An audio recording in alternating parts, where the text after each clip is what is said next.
Salve, salve galera, sejam todos bem-vindos ao podcast Cultura Longboard, o podcast do longboard baiano. Eu sou Peterson Citônio, sou organizador do Noise Rider Festival. Fala galera, eu me chamo Yuri Trócoli e eu já comprei o meu topo.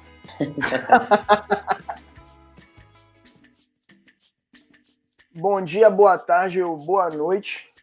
Estamos aqui hoje com Caio Teixeira. Caio Teixeira do Brasil. Hoje a gente vai bater um papo aí com essa fera que vem levando o nome do longboard brasileiro aí por todos os cantos que ele passa. Opa, vambora.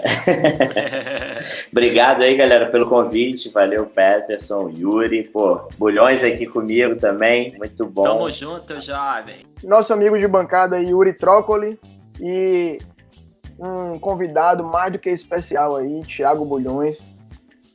Valeu, galera. Obrigado pelo convite mais uma vez. Pra quem não me conhece, eu sou o Thiago Bulhões, carioca. Amigo do Caio há 200 anos. E agora, atualmente, a gente tá separado, porque ele mora no Rio, eu tô em Santos.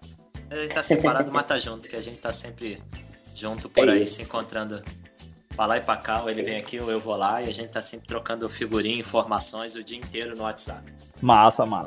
Pra quem não conhece esse rapaz aí, ele nasceu e cresceu em Cabo Frio, no Rio de Janeiro, filho de Dr. Telmo Moraes. Santista, hein? O maior colecionador de pranchas antigas da América Latina e fundador do Museu do Surf de Cabo Frio. Técnico e instrutor de surf formado pela ISA e pela CBS há mais de 10 anos. Caio disputou diversas competições profissionais, sagrando-se campeão brasileiro, carioca e estadual. Cresceu rodeado de pranchas antigas pelo fato de seu pai ser um colecionador fissurado. Aos 10 anos de idade, já estava naturalmente envolvido com surf de uma forma incrível, pois seus vizinhos e amigos já surfavam. As grandes influências, né? Os amigos e os vizinhos que levam a gente para o mar. E daí, Caio começou a restaurar as pranchas de coleção de seu pai, Telmo Moraes, refazendo as marcas. Coisa boa! É isso. Tendo crescido no berço as informações e histórias do surf, que desde pequeno, Caio fez suas escolhas por pranchas mais retas, com apenas uma quilha, e sempre buscou testar equipamentos não muito convencionais. E é isso que a gente vai falar aqui hoje, vai trocar essa ideia com o Caio aí, ele tem muita coisa para conversar com a gente. E aí ele vai contar essa história desde pequenininho, que ele escolheu surfar com pranchas mais retas e uma quilha só, né? Desde pequeno. Então, vamos lá. Vai lá, Caio. Começa...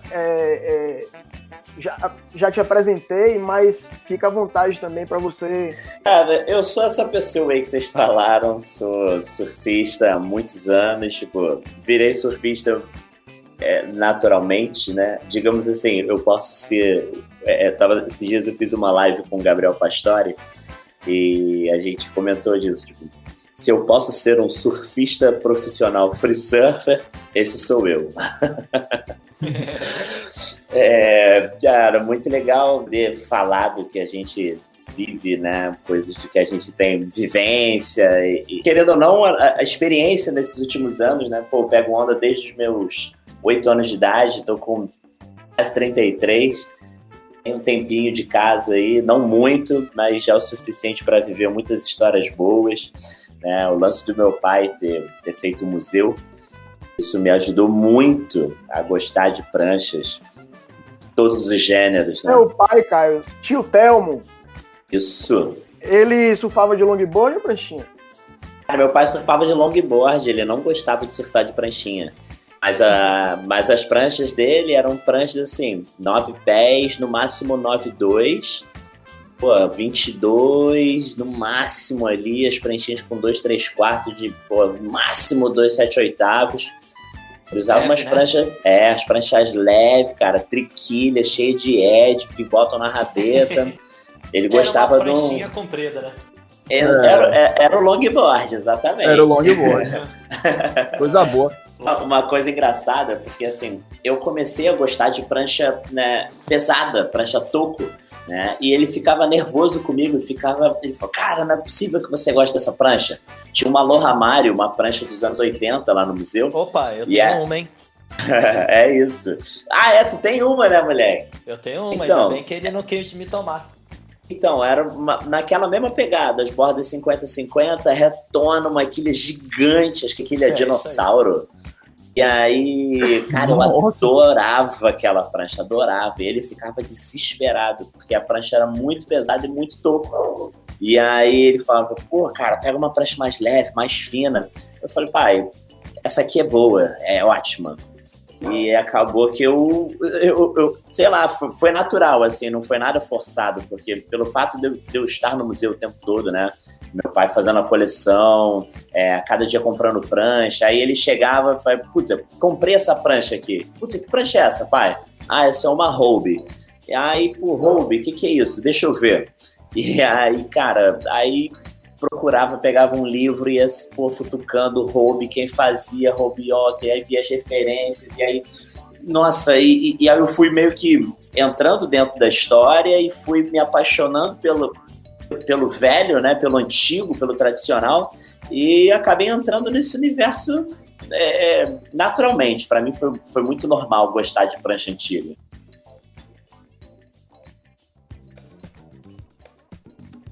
O museu, ele já existia? Seu pai já tinha um museu? Fala um pouquinho sobre o museu aí, como começou. Você fala que você era pequeno e tal, e você não ficava bagunçando no museu lá, não, pegando as pranchas pra surfar, não, né? Cara, eu baguncei muito. O meu pai, cara, ele sabia tudo, todas as peças, onde guardava. E era assim, pra quem chegava lá, era um amontoado de prancha, de revista, de troféu, de quadro, de skate, de tudo. É muita informação, muita coisa mesmo. E aí eu tenho assim, para responder logo que você me perguntou, eu tinha de 8 para 9 anos quando meu pai deu a primeira prancha, que foi uma Hobie do modelo Gary Proper, para colecionar, para botar na sala de casa. Comprou mais uma, comprou outra, e tinha umas 10, não lembro assim, tinha umas 10, 12 pranchas assim em casa. E aí, na sala de casa tinha uma rede, e ele tava deitadinho na rede assim, olhando. Aí ele chegou pra minha mãe e falou assim, amor, vou montar um museu do surf, o que você acha? A minha mãe, parceira, falou, vambora. E, cara, ele entrou numa de colecionar, de montar um museu, levando a sério, ao ponto da gente perder na nossa casa os quartos, sala, e, tipo assim, só não tinha prancha na cozinha e no banheiro, cara, porque minha mãe não deixou, cara. Ô, Caio, é pena que não pode... É pena que é podcast, né? Que não dá pra mandar foto, porque eu tenho foto dentro dessa casa aí, bicho. A gente dentro dessa casa. Eu vou usar essa daí, velho. Vou chegar aqui pra patroa e falar, vou comprar aqui a quarta prancha, eu vou abrir um museu. O Bulhões pegou essa época. O Bulhões ia lá pra casa e ficava louco, cara, porque eram muitas pranchas. Mas é que não deu pra falar naquela parte que você tava falando de pesquisar e ter informação, e não existia internet, né, nessa época. Não, cara. Era livro, cara. Livro a revista. gente ficava fissurado quando teu pai arrumava umas revistas americanas, californianas, sei lá, australianas, que a gente virava a página e ficava, caraca, moleque, olha essa prancha, olha isso aqui. Exatamente. É a pesquisa raiz aí, a pesquisa raiz. Agora, cara, surgiu a ideia, falou lá com sua mãe, amor, vou criar um museu do surf, mas isso aí foi a ideia. Mas você lembra quando foi que realmente começou a tomar forma o museu? Lembro, cara, eu lembro porque eu morava com meu pai nessa época, então, tipo, eu fazia parte de tudo. Quando ele ia atrás de uma prancha, quando ele tinha falado com fulano ou Beltrano, ele falava, Caio, um amigo meu que viu o vizinho dele que falou que debaixo da cama tem uma prancha velha. Cara, a gente foi lá, era uma Hand Herrick. Uma prancha raríssima que o cara fez nos anos 70 com um Stinger, uma rabeta da Bat, uma prancha, umas coisas assim que só aconteceu com ele, assim, se você falar, nego não acredita. Então, eu vivi tudo isso. Eu tive experiência de correr atrás de prancha antiga, de falar com pessoas e descobrir histórias e conhecer pessoas que tiveram pranchas, a primeira prancha, a prancha que o pai deu, que o avô, E, cara, histórias incríveis, assim, eu fiz parte de tudo isso. E essas vivências com emoção que as pessoas tiveram em ganhar suas pranchas, em, né, ter a primeira prancha, é um desejo, cara, é um sonho. E eu pude perceber o quanto aquelas pranchas eram valiosas. Então, não era só o fato da prancha ter sido feita nos anos 50, 60 e 70. Era o fato de carregar toda uma história, de ter sido de alguém que, puta, foi um presente ou foi uma primeira conquista. Então, tipo, o museu, cara, assim, é muito legal. É muito legal. E, o museu não são histórias de pranchas, né, cara? São histórias de vidas, né, de surfistas, exatamente. Né? Que já existiram. Eu queria saber onde ele começou e onde ele está hoje. Hoje o museu está funcionando em Cabo Frio, tá? Na Praia do Forte, na Praça da Cidadania, bem na Praia do Forte mesmo, do lado da Praça das Águas. Funciona, acho que de terça a domingo. Quem está de frente hoje é minha mãe, a Lê. Ela assumiu o museu. Lê. Pô, casca grossa, tá lá. Super organizado. Super organizado. O museu recebe milhares de pessoas por final de semana, por semana, assim. Em alta temporada, ela tem que fechar a porta para poder fazer rodízio, para esperar a galera sair, porque bomba. Fala pra galera, legal. Caio, paga para entrar, para visitar, como é? A entrada é gratuita, 0800. Hoje o museu tem o suporte da prefeitura, a prefeitura dá todo o suporte, né? E, cara, vale muito a pena. São pranchas que vão... A pergunta que não quer calar, você pega alguma prancha dessa do museu para surfar? Cara, então... Olha, pra falar a verdade, viu, cara? Fala a verdade. Então, vamos lá. O meu pai, ele não deixava, cara. Ele tinha um ciúme, assim, muito bizarro. Ele falava ele não usava nada, né, cara? Nada. Ele próprio não usava. Não, ele não usava. Ele detestava que encostasse nas pranchas, de apertasse, ele ficava louco. E não aí... existia essa possibilidade. Zero possibilidade. Até que uma vez eu cheguei com um Ditade, o Felipe Ditade. A gente foi produzir um material fotográfico lá na Praia do Peró. E aí eu falei, pai, deixa eu surfar com uma prancha, a gente vai fazer umas fotos e entrega limpinha a prancha. Aí a gente botou uma pilha, aí ele falou assim, tá, escolhe uma. Aí eu escolhi uma Ruby. Aí ele, não, a Ruby não. Eu falei, então tá, melhor ainda. Na minha cabeça, eu queria escolher as que eu mais gostava. Eu falei, puta, eu não vou pedir a São Conrado, porque ele não vai deixar. Aí pedi a Ruby. Ele não deixou a Ruby. Eu falei, então eu vou falar São Conrado. Eu falei, pai, quero surfar na São Conrado. Aí ele, qual São Conrado? Eu falei, essa aqui. Aí ele deixou, moleque.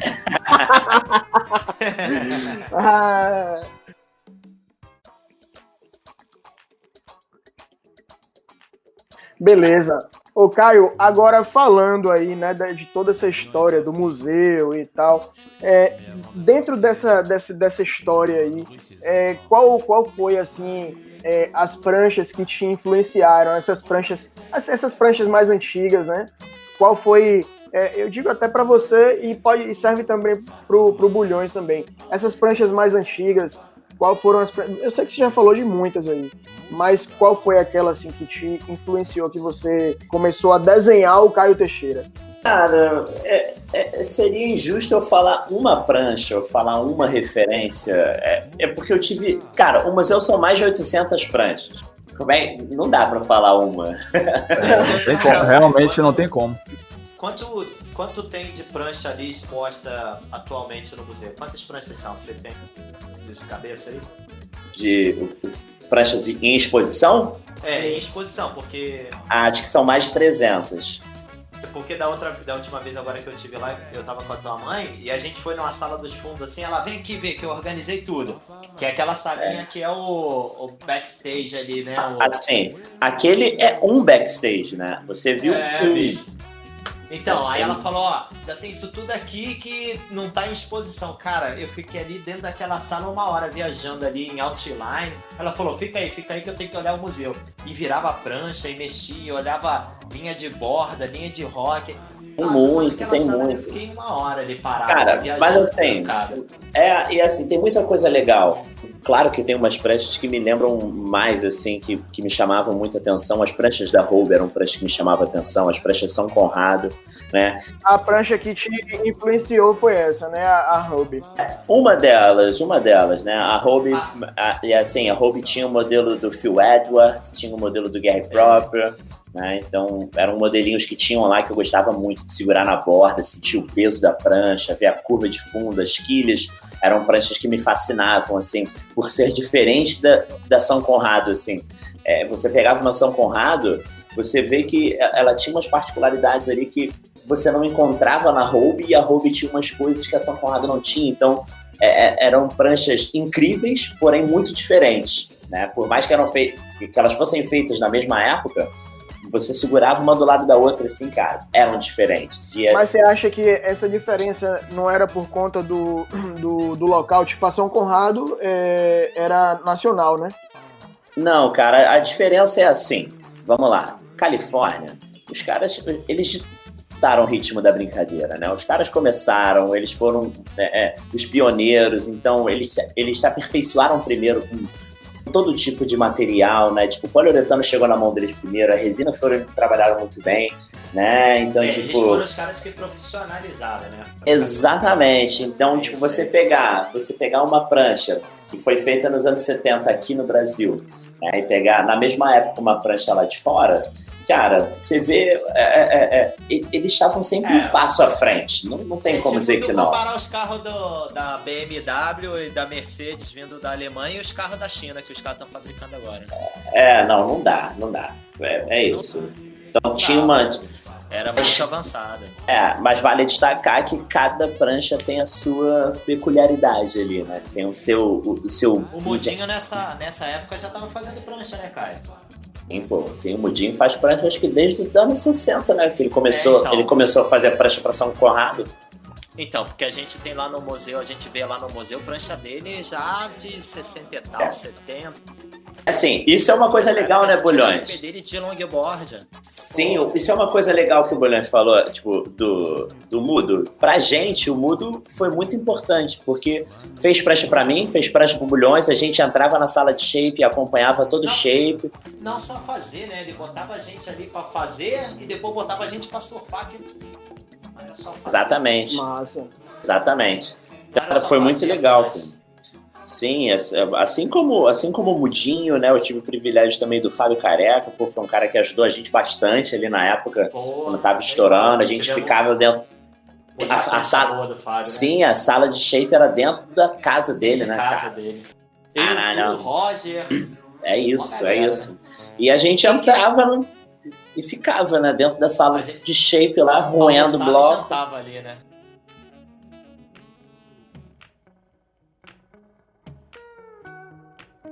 Nesse contexto todo aí de museu, nesse clima aí de pranchas antigas, fale aí um pouco do conceito log, o toco, né? Desse babado teórico aí, puxe suas referências, história isso. Falar de log é muito engraçado, log e longboard, porque isso é história e não tem como... É muito simples de entender.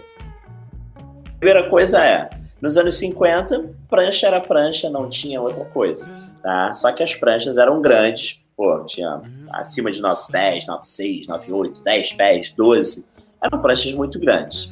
Com o passar do tempo, as pranchas foram evoluindo, né? Veio a evolução do esporte, as pranchas foram diminuindo de tamanho, veio uma galera como Dick Greer, né? Young. Os caras começaram a diminuir essas pranchas, tá? O Bob McTavish. E essas pranchas encurtadas, elas começaram a ser chamadas de shortboard, as pranchas pequenas, tá? Só que foi a evolução do esporte ali, tá? Eram pranchas muito grandes, diminuíram de tamanho. Então a gente já tem os primeiros modelos surgindo ali. E aí veio um monte, Steve Lee, Mark Richards, por aí vai. No final dos anos 80, Herbie Fletcher e companhia, eles pegaram essas pranchinhas, né, as shortboards, e alongaram essas pranchas. Eles simplesmente alongaram essas pranchas, que viraram as longboards, né? Que eram as pranchinhas aumentadas. Então, assim, os longboards nada mais não são aquelas pranchas dos anos 50. Eles são a evolução das pranchinhas, né? Então, a diferença é essa. Muita gente acha que o longboard veio primeiro, né? Não, o longboard veio depois. E aí, qual é a brincadeira? Essas pranchas que o pessoal chama de log, que o log é o toco, né? Em inglês, a palavra é o toco. Então, quando você se refere a um toco, você está se referindo a uma prancha velha, uma prancha obsoleta, uma prancha dura, uma prancha pesada, que são as pranchas dos anos 50. Quando você estava nos anos 80, tu não queria ficar surfando com uma prancha velha de 20 anos atrás, 30 anos atrás. Tu não queria isso, você queria estar numa prancha moderna, uma prancha leve, uma prancha de high performance, né? Então, assim, o toco, né, o termo log, veio dessa brincadeira. Pô, tu vai surfar com esse toco aí, com essa prancha velha? Só que, assim, a gente gosta dessas pranchas velhas. E a primeira menção, né, que alguém falou de um toco foi na revista Surf. Acho que Surf, cara, foi um cartunista que ele comentou que, pô, esse cara é logger. O que era um logger? A primeira vez que alguém falou isso foi quando ele disse, cara, o logger é um cara de meia idade que bebe cerveja e que surfa com uma prancha velha aos finais de semana. E assim, só que aí tem uma parte muito legal assim, de falar nesses últimos anos, porque a gente tem um cinegrafista muito casca-grossa, que é o Thomas Campbell, que fez uma trilogia de filmes e colou no Joel Tudor como amigo para poder documentar dia a dia do Joel Tudor, os amigos, aonde ele frequentava, onde ele pegava onda, que tipo de prancha ele surfava. E o Joel Tudor, junto com o Thomas Campbell, eles começaram a pegar a Belinda Baggs, o Alex Nosh, o Jared Mel, o Chad Marshall. Ele pegou essa galera e começou a surfar com essas pranchas tuco, né, com essas pranchas velhas. E os caras quebrando, surfando muito com essas pranchas. Mas essa galera que você falou, Kai, essa galera Califórnia, eles nunca tiveram uma variação muito grande do longboard, né? Eles sempre mantiveram um surf com esse tipo de prancha, ou eu tô falando besteira? Não, teve uma época assim, Stewart, tem aquele outro cara, acho que é Percy Aaron, eu não sei como é que fala. Bulhões falou o nome dele mais cedo, não foi não, Bulhões? Não, esse é outro, esse é mais jovem, que eu falei que a gente tava conversando, é mais jovem. Então, mas sim, os caras tiveram sim, tipo, quando o Colin McPhillips, né, que foi, acho que é tricampeão mundial, né, ele usava as pranchas da Stewart, que é um cara que tem a loja ali em San Clemente, no Caminho Del Mar. Pô, você já deve ter ido lá, com certeza. É uma loja incrível. O que me chamou atenção lá é a quantidade de pranchas abaixo de 9 pés, né? Isso me chamou bastante atenção, né? Muito. Aquele pedaço ali, né? Mas aquele pedacinho ali de San Clemente, cara, tem ali Trestles, né? Huntington Beach, que é uma onda animal pra surfar com essas mid-lengths, assim, pranchas de meio tamanho ali. E, cara, a onda proporciona... É muito boa, vale muito a pena. A onda de lá ali é quase um esmeril, né? Cara, a onda é boa. O que eu tava falando é que assim, a gente não existia esse cenário de longboard clássico como a gente vê hoje, né? Não existia isso pra gente. Não existia. Aqui assim, ainda não chegou, né? Não tinha chegado. Uma coisa que vale destacar é o seguinte, tá? Se a gente botar na ponta do lápis, o surf chegou no Brasil, de verdade, nos anos 70. Tá? Quando chegou no Brasil nos anos 70, se você parar e pensar, cara, lá fora, nos anos 70, a galera já estava se preparando para inventar a ISA, que era a International Surf Association, né? E os caras estavam começando a pensar em campeonato mundial. Quando o surf chegou no Brasil, de verdade, a galera achou que surf era competição, cara, é campeonato. Então, o surf chegou aqui como um esporte competitivo, diferente da Califórnia, diferente do Havaí, né? Os caras têm uma outra visão do esporte. O que chegou pra gente foi competição, YMS 5000, Campeonato Mundial, Shawn Thompson, Mark Richards, né? E a partir daí a gente veio num boom de campeonato e por aí foi. Então, Porque aí eu vejo o seguinte, a galera trouxe a cultura do surf de lá para cá, adaptando já pro mercado, para poder já sim, exatamente. Lá fora era uma cultura que virou um esporte, né? E aqui chegou um esporte, isso aqui é um esporte. Exatamente. Entendeu? A gente não chegou a viver a cultura, aquela coisa toda. A cultura foi se tornando depois. Vem depois, veio como consequência. O início teve um períodozinho que era aquela culturazinha. Foi bem pouco ali, na verdade, né? Foi bem pouco ali, tipo, pegar a mesma galera ali, os pioneiros do Brasil, Osmar Gonçalves em 38, quando o cara pegou uma revista Popular Mechanics e, construiu sua própria prancha de surf. Né? Então, tipo assim... Essa galera dos Mansur. Sim, a galera do Arcoador, sim. Arcoador, Associação de Surf ali nos anos 60. Não, então, passou muito rápido. Para os caras, eles já tinham isso há muitos anos. Pra gente foi um negocinho, né? A gente pegou ali pouquinho. Quando começou mesmo de verdade. Uma década de introdução e depois já vieram as competições. Sim. Eu acho que o Brasil vive pouco o lifestyle do surf. O Brasil, ele vive mais aquela coisa a parte comercial do surf do que o verdadeiro lifestyle do surf. A cultura do surf, entendeu? Cara, a cultura pra gente é nova. A cultura é bem nova. Então, assim, a cultura surf pra gente é relativamente nova, né? E assim, para falar de história, né? O surf, ele tem, né, milhares de anos, né? Tipo, tem algumas teorias, né, dos polinésios, outros defendem a tese do surf no Peru, com os cabalitos de Totora.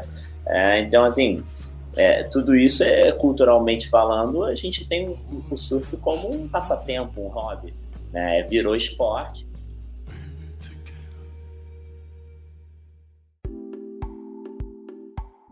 Voltando para nosso assunto de longboard aí, eu queria fazer uma pergunta para Caio e também fica aí estendida para o Bulhões.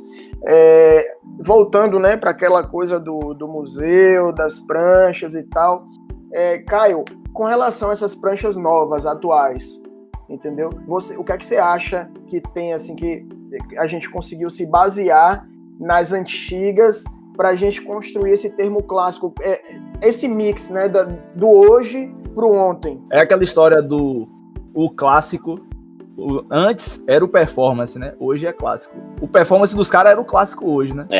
Cara, assim, hoje a gente tem inúmeros shapers, tipo, inúmeros profissionais que desenvolvem pranchas, né? Desenvolvem modelos embasados nesses tocos.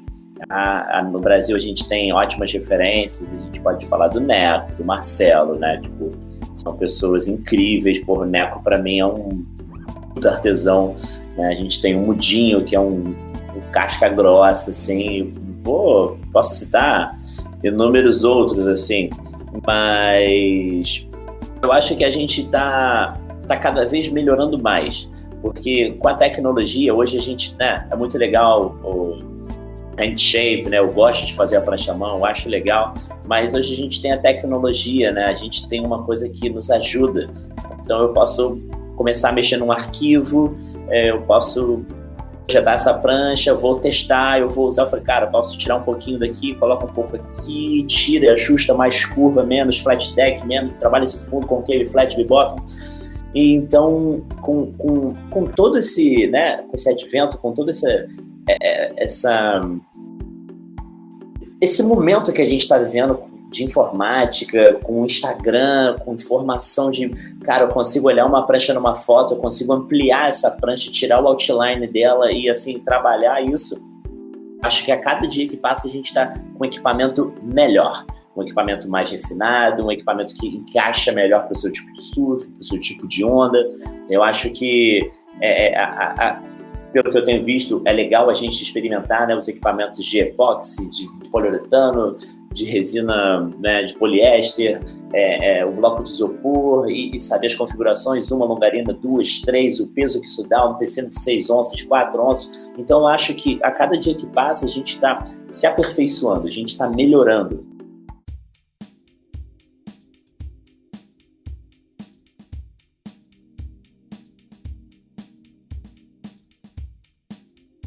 sobre os workshops aí e os labs, famosos labs que você faz, fala um pouquinho dessa proposta aí, porque isso é muito interessante. Você dá a teoria junto com a prática nesses eventos, e isso é interessante para a galera evoluir, não querer surfar da noite pro dia, não é assim, né? Tem todo um caminho. Eu acho que eu só vou dizer, eu sei surfar depois que eu for pro workshop de Caio. Oh, não, cara, não tem nada disso. Cara, é muito legal, assim, o workshop, porque acaba virando uma família, né? Porque eu criei um grupo através do primeiro evento que eu fiz, e eu fui colocando as pessoas que participaram, né, dos outros sucessivamente, e aí a galera foi se conhecendo. Tiveram pessoas como o Donda, o Pécora, o Felipe, o Molina, uma galera a Cris, que participaram já, sei lá, de 6, de 7 edições, e tipo, e a galera, o Fábio com a Carol, eu não sei, cara, eu não sei o que tem, qual é o mel que tem no workshop, mas é muito legal, porque assim, o que eu gostei do workshop é porque você tem lá a garantia, né? Se não sair com o pé no bico, devolve o dinheiro. Peraí, onde é que faz a inscrição aí, velho? Manda aí. Vai ser agora aí, velho, vai ser agora. A teoria, você sai com ela certeza. Se você não sair de lá com a teoria na cabeça, sabendo como fazer, cara, isso é muito engraçado, porque eu sempre, desde o primeiro evento, pessoas iniciantes no esporte, ou pessoas que já pegam onda há um tempo, né, são praticantes adeptos mesmo, que pegam onda com regularidade, e até atletas, né? Pessoas que surfam muito e sabem surfar muito bem, mas estão indo lá para poder pegar um pouquinho de informação, para poder entender, né? Muita gente não sabe, mas eu sou técnico instrutor, eu sou formado pela ISA, né, que é International Surf Association, e eu comecei com essa ideia do workshop lá em Cabo Frio, quando eu recebi um panfletinho de um workshop de vendas. Fiquei com esse papelzinho no meu bolso um tempo, pensando, falei, cara, workshop de venda, tá faltando um workshop de surf. E fiquei com isso, botei na agenda, fiz um papelzinho lá, falei, cara, a gente precisa de um workshop de surf. E aí eu falei, cara, acho que não só de surf, a gente precisa de um workshop para falar de longboard, para falar...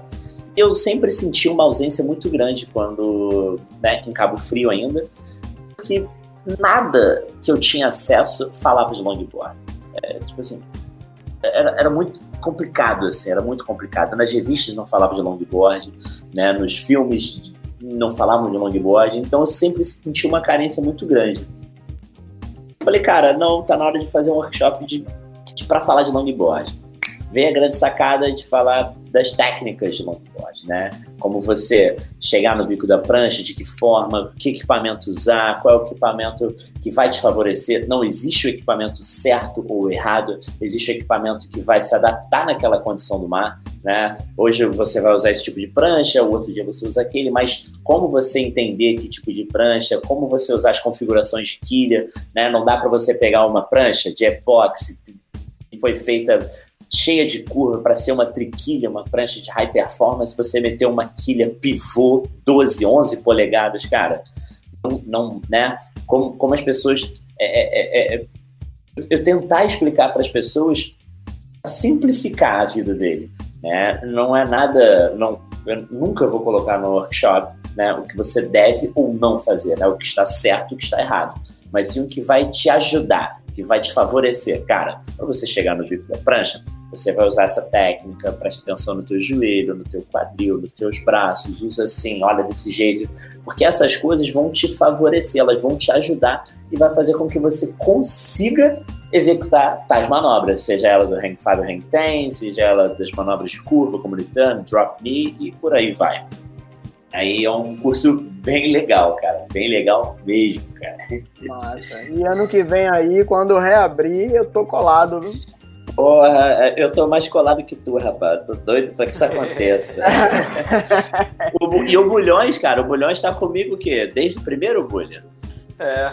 Tem tempo já, né? Tem vários. Desde Tem o primeiro. tempo. Tem tempo. E quando tiver tudo ok aí, manda pra mim aí, que é pra eu compartilhar com a galera aí no Instagram, com a galera aqui em Salvador. E você fecha uma barca aí pra gente descer. Com certeza, vai ser um prazer. Tô colado, viu, Caio? Tô colado. Bora. Massa. Caio, falando do Caio Shaper, né? A gente vai entrar nessa parte agora do Caio Shaper. Né? Eu vi que você gosta muito, né? Desde pequeno, você gosta mais dessa coisa das monoquilhas. Né? Fala pra gente um pouquinho dessa sua paixão por monoquilha. Na verdade, você até hoje só surfa de monoquilha, não é isso?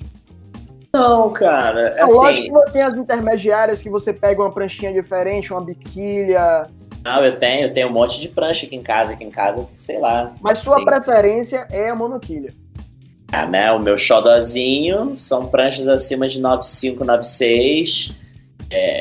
E assim, um pouco mais pesadinha e tal. Eu gosto dessas pranchas mais com mais carninha, mais cheinhas. Mas também gosto das pranchas nervosas, né? Tenho, né? Como diz o Bulhões. Eu ia te perguntar se tem alguma monoquilha curta aí que tu tenha gostado, alguma coisa assim. Então, de monoquilha curta eu tenho uma 6.4, mas com configuração, né, de mid, né, mid-length, né, não é nada de, tipo, o pessoal chama de mini long, essas coisas, eu não tenho nada, não. Não, mas eu também, dificilmente eu ando com monoquilha curta, cara. Eu acho que monoquilha funciona bem em prancha grande, cara. Pesado. Aqui em casa, 9 pés, 9, 9,1, 9,2, 9,3, eu não tenho nada. Agora, abaixo de 8 eu tenho, acima de 9,4 eu tenho. Mas, e assim, toda vez abaixo de 9 pés, eu tenho umas pranchas para pegar onda mais forte, maior, né? Tenho o Eric Arakawa, 7.2, 7.6, tenho essa 6.4, eu tenho uma softboard que é 7.2, eu tenho uma do Takayama Scorpion, que é a configuração 4+1, dá para usar ela mono, bi, tri, aí tem as pranchas grandes, cachalote, Mexicali, Tocolice, aí tem uma misturada de prancha, aí tem um monte de coisa. Aí tem uma 5 pés, tem uma 5.2, tem um monte de coisa aqui, dá pra degustar bastante coisa. Ô, Caio, tem alguma queridinha por você, assim, aquela menina dos olhos, ou pelos seus clientes, né? Ou pra sua galera aí que faz prancha com você direto? Tem aquela que é sabe? Tem, cara, tem. A Mexicali é um modelo que eu venho trabalhando nele há um tempo. E é um modelo, assim, a galera gostou muito. É uma prancha fácil de surfar. Ela tem uma troca de borda muito boa. É uma prancha, para quem tá saindo, o cara surfa de triquilha, quer começar a surfar numa monoquilha. É uma prancha legal, porque ela é de fácil adaptação, ela tem uma curvinha ali, ela não tem muita curva, mas ela tem 4,5 na rabeta, então tipo, isso te facilita nas trocas de borda ali, para você trocar a direção da prancha. Ela segura muito bem nas manobras de pico, por ter uma rabeta quadrada, né? E eu acho que a Mexicali ela é fácil para qualquer pessoa. Bulhões, tu já surfou na Mexicali, né? Eu ia pegar esse gancho aí. Eu ia perguntar duas coisas. A Mexicali é a prancha do teu keeper aí que tem mais kick de rabeta, não é? Ou não? Tô falando besteira. Não, se eu te disser, cara, eu trabalho com a mesma curva de rabeta para quase todas as pranchas. Porque eu sempre que eu vejo a galera usando, eu fico com a sensação que ela tem um pouquinho mais de kick que as outras, mas eu nunca medi, não. Não.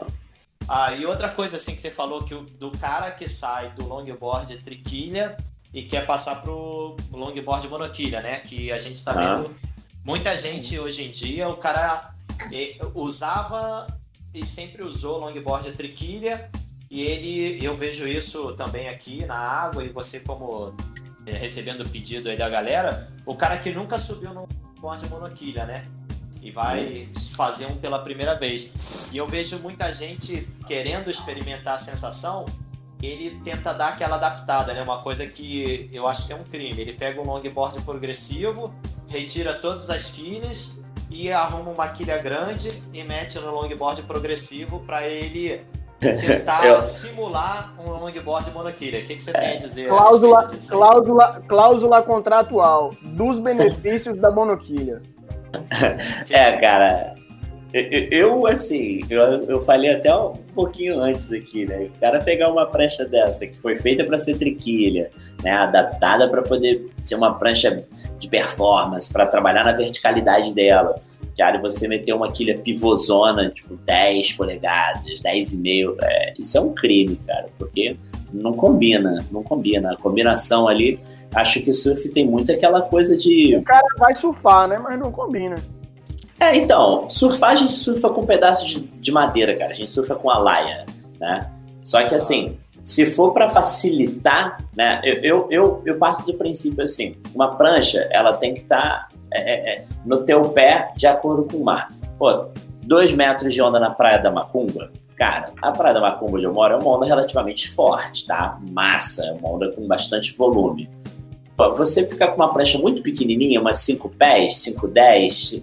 uma prancha que tu não vai ter remado o suficiente para entrar na onda, tu vai ter que ficar muito deep ali, muito debaixo da espuma para poder entrar. É muito difícil. Então assim, acho que a prancha, você tem que escolher ela de acordo com o mar. Eu consigo surfar, de monoquilha no marzão? Consigo, cara. Mas é muito mais difícil. Nessas horas, né, se você tem um quiver, se você tem opções de prancha que você possa trocar, experimentar, eu não vou estar surfando de monoquilha com 2,5 metros, 3 metros de onda, porque não dá, cara. A prancha não segura esse tipo de onda. Né? Então, você poder escolher o teu tipo de prancha para cada condição de mar é a melhor opção. É a melhor opção.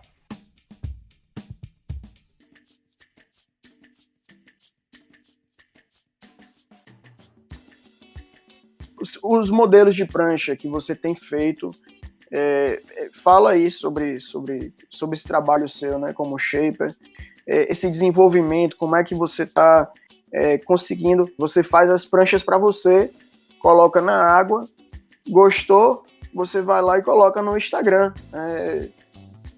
Prancha tá mágica. Eu acho que faz toda a diferença quando você surfa, né, com o que você está criando.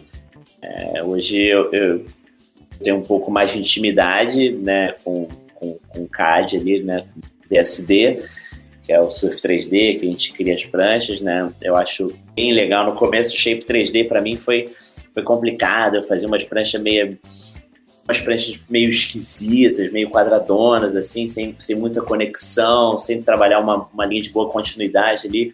E aí, com o tempo, eu fui entendendo um pouco mais. Hoje eu tenho uma base de curva, de borda, onde eu consigo encaixar entre elas e fazer uma mistura e sobe um pouquinho, desce um pouquinho. Mas assim, demora um tempo. Hoje eu tenho conseguido criar pranchas onde, na maioria delas, eu tenho que mexer em pouca coisa. Tá? Eu penso numa coisa, vamos lá, pensando numa prancha mais rápida, mais veloz. Eu projeto e faço essa prancha. Nos últimos tempos eu tenho acertado muito mais, porque... Né, qual a diferença entre a Mexicali e a Tocolice? Cara, a Tocolice é uma prancha muito mais solta, tá? Ela é muito mais solta, só que o fundo dela, pelo fato de ser um belly bottom, né? Como se fosse abaulado, né? Ela dá uma balançadinha. Então, no teu primeiro momento ali, você vai achar uma prancha esquisita, porque ela balança de um jeito que você não tá acostumado. O fundo é abaulado. Mas aí Tem que explicar pros caras de onde vem isso. Explica melhor isso aí, que muita gente não ouviu esse termo. Isso. Inclusive, até uma pergunta da galera do Instagram aí, sobre o belly bottom. Cara, o belly bottom é o fundo abaulado, ele é diferente, né? Todo mundo conhece o concave, né? Que é vamos supor, você pega o fundo da prancha, o concave é um buraquinho, né? Como se fosse um buraco, né? Uhum. O belly é ao contrário, é para fora. Como se fosse uma barriga. Mas é exatamente isso. Belly é barriga. Exatamente, belly é barriga.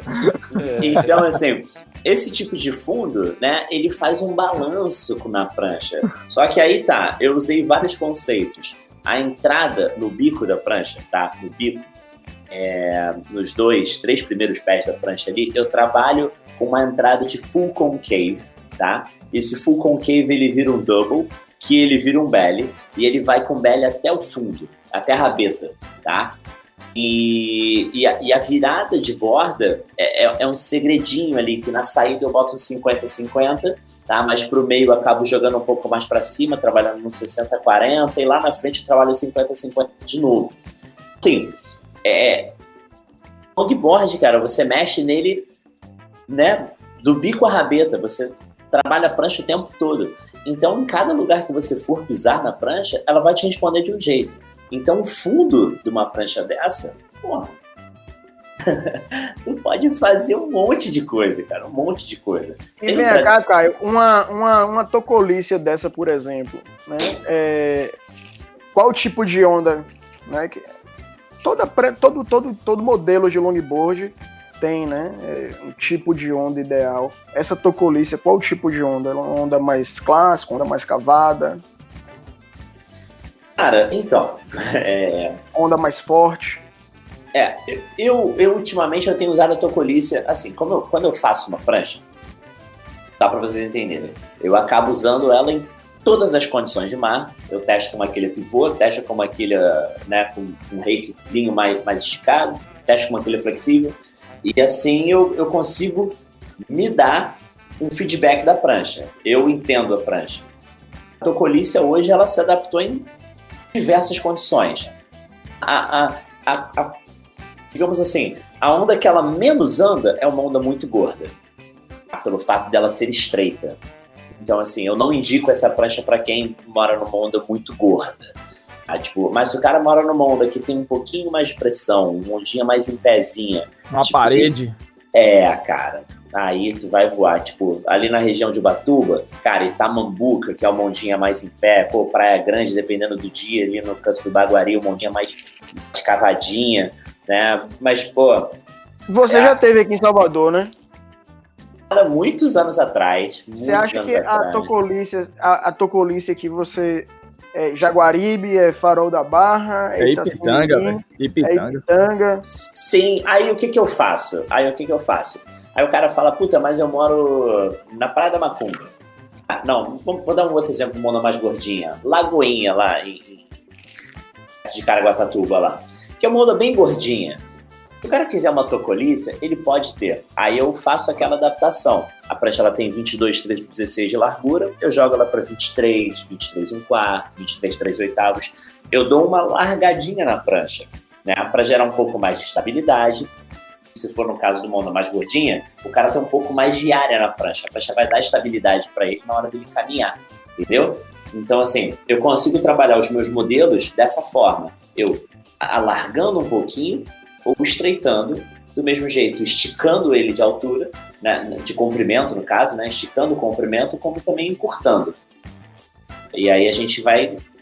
Porque assim, hoje em dia as meninas, né, têm gostado muito de surfar de monoquilha, né, e as meninas são ligeiramente mais leves do que a gente, né, ou até, minha namorada ela tem, sei lá, 50 e tantos quilos, e eu tenho 80, 30 quilos a mais que ela. Então esse modelinho tocolícia para as meninas, cara, é uma maravilha, uma prancha mais estreita, o fundo, né, em belly bottom, dá aquela balançadinha, ajuda na troca de borda, fica muito mais fácil. Então, aí pro cara... Dos modelos aí, Caio Teixeira, qual é a sua preferida? Cara, tocolícia, nesse momento é que eu tô apaixonado, assim. Pra mim, tocolícia em primeiro, Max Kali em segundo. Aí que tá, vamos lá. O meu estilo de surf, né, que eu gosto de mandar umas curvas mais fortes e tal, eu vou nessa pegada. Mas assim, se tiver meio palmo de onda, eu prefiro a cachalote. Aí ela vai ter mais área, mais sustentação, não é isso? Exatamente. A cachalote tem 23,5 de largura, tem 3 de espessura, tá? Então assim, se tiver um palmo de onda, a número 1 é a cachalote. Se tiver 1,5 m, cara, tocolícia disparado. disparado. Né? Se tiver 1 metro de onda, uma onda meio gordinha, Mexicali. A Mexicali é mais around aí, né? Ela tá... A Mexicali é mais around, com certeza.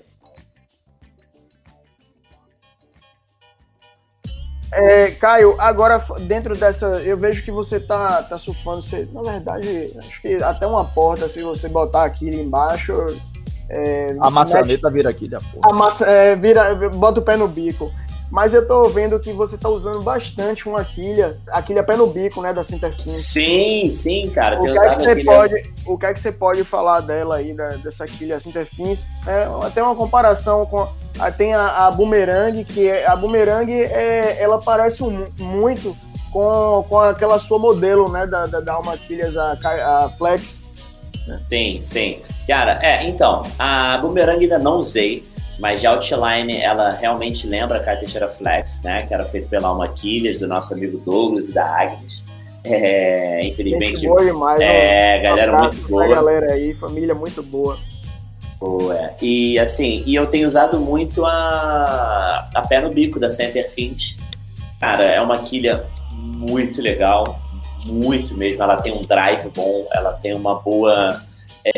nas pranchas grandes, ela te proporciona uma troca muito boa, né, pelo fato da flexibilidade dela de ação e reação, né? Eu gosto muito dela, tenho usado assim em ondas pequenas e ondas mais fortes, e já usei ela 9, 10, 10,5, agora que eu estou usando 10,5, fiz uma pra minha namorada 9,5 para usar também, e boa nas trocas de borda, muito boa nas manobras de bico.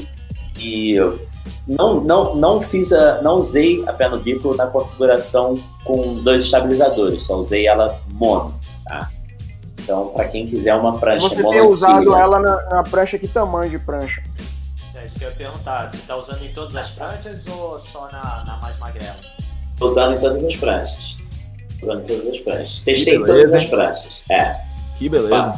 É uma quilha bem legal, cara. Eu indico, assim, pra quem gosta de uma quilha flexívelzinha, vale muito a pena. Eu tô até com uma pé no bico. Eu ainda não coloquei na água porque eu tinha a ideia na cabeça que a pé no bico era só pra fazer aquele surf de pendurar no bico, né?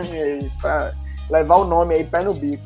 Mas eu vi até uma foto sua, você dando uma rasgada, uma foto muito irada sua com a pé no bico. Eu falei, porra! Então, o lance das quilhas flexíveis, né, elas proporcionam muito isso. Elas te ajudam, né, a resiliência que ela te proporciona, né? Você consegue preparar a curva, você vai lá embaixo, quando você volta com uma resposta, né, de ação e reação muito boa. Muito boa.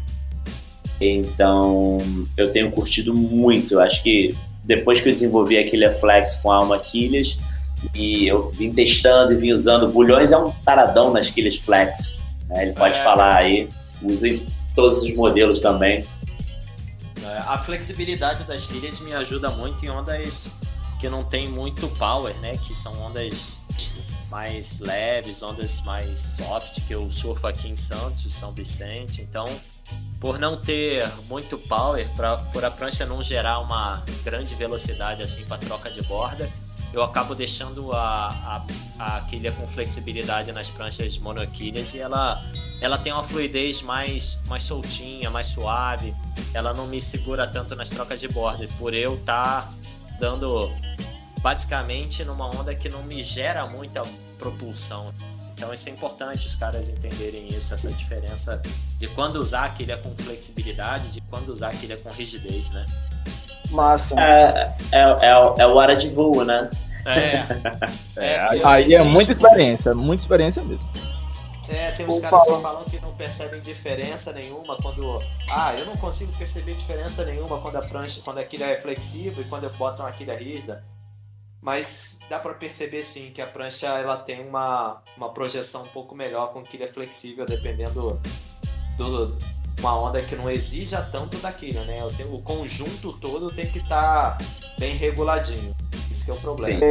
E já deixar um abraço aí, né, para Rony da Sinterfins, né, Sinterfins que vem apoiando aí nosso podcast.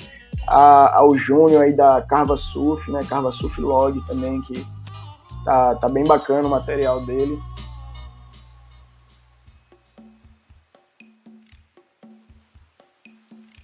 E a gente vai aqui, Caio, fazer algumas perguntas de ouvintes, né, da galera que está escutando aí, acompanha o Instagram também, Cultura Longboard.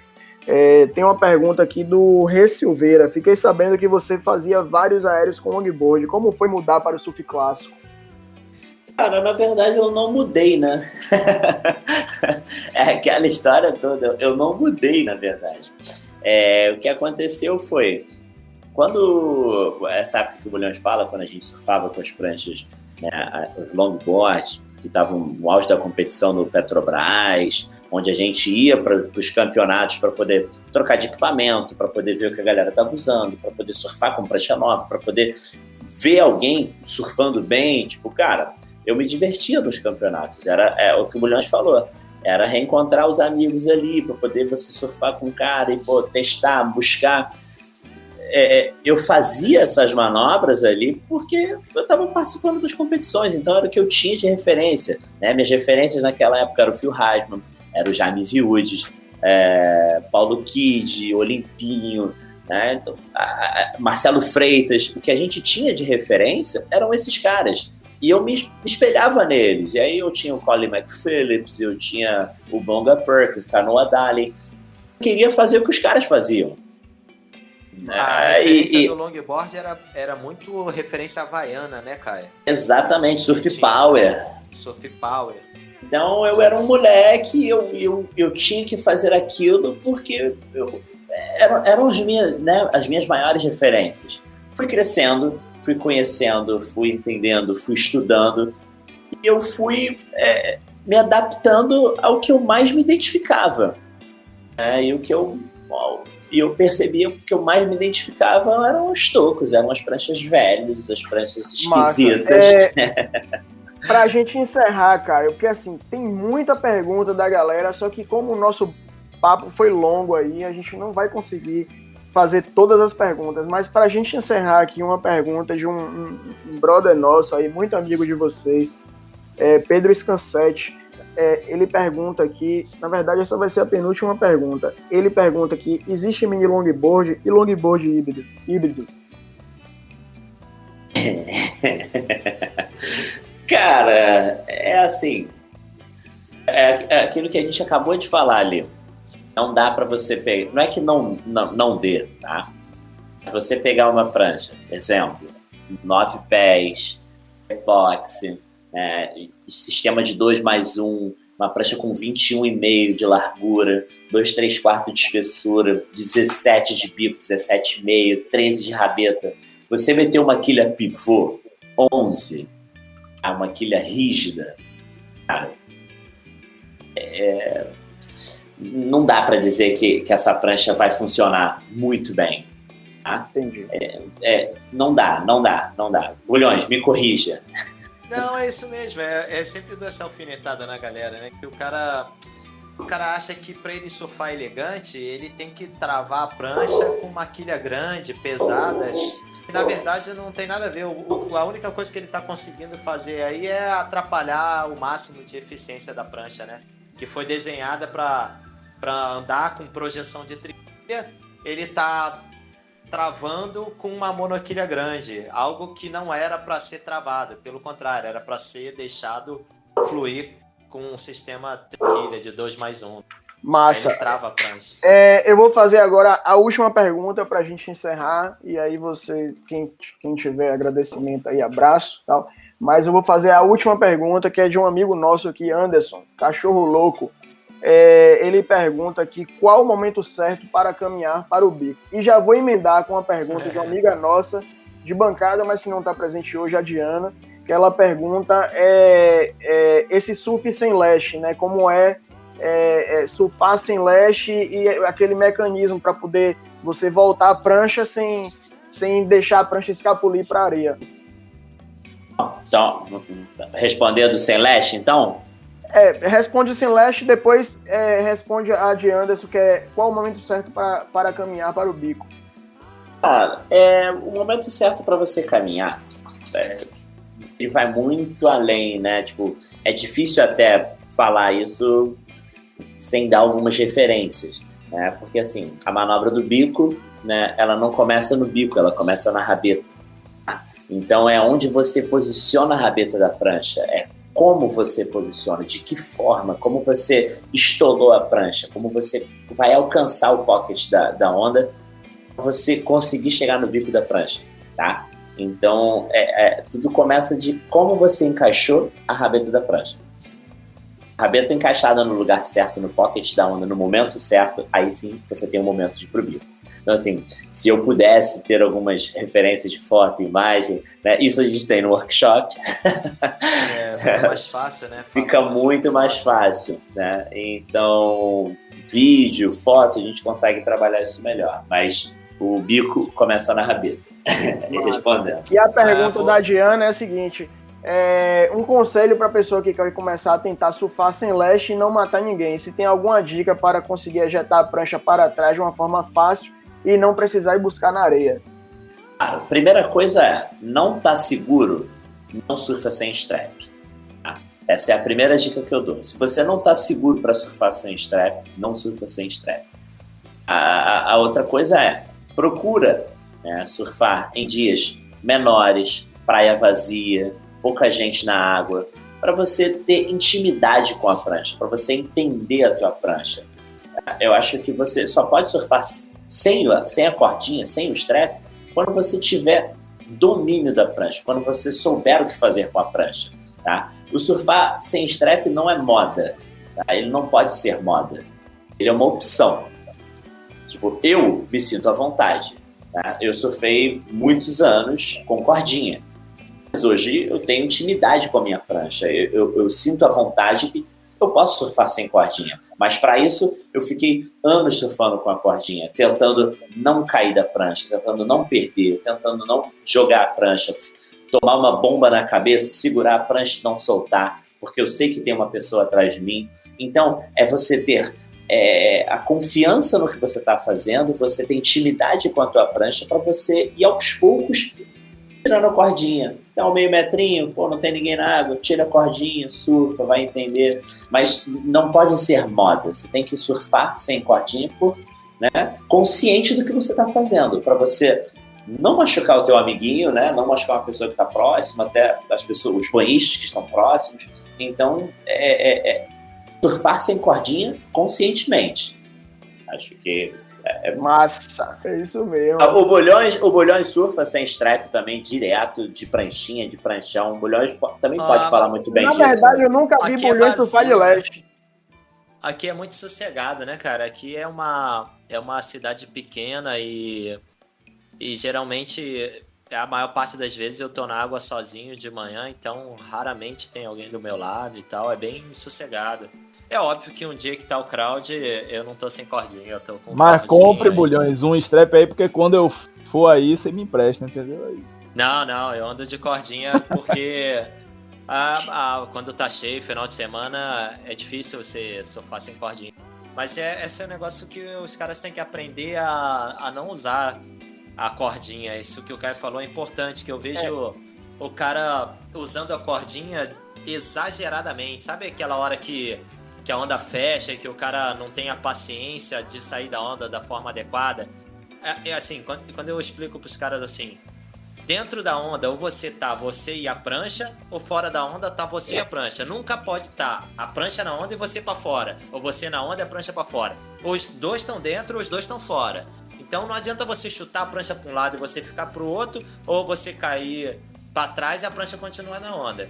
Você tem que evitar ao máximo isso aí, tá entendendo o que eu quero aqui dizer? em Salvador eu costumo surfar sem leste mais no período de verão, que é um período mais tranquilo e tal, eu costumo surfar primeiro.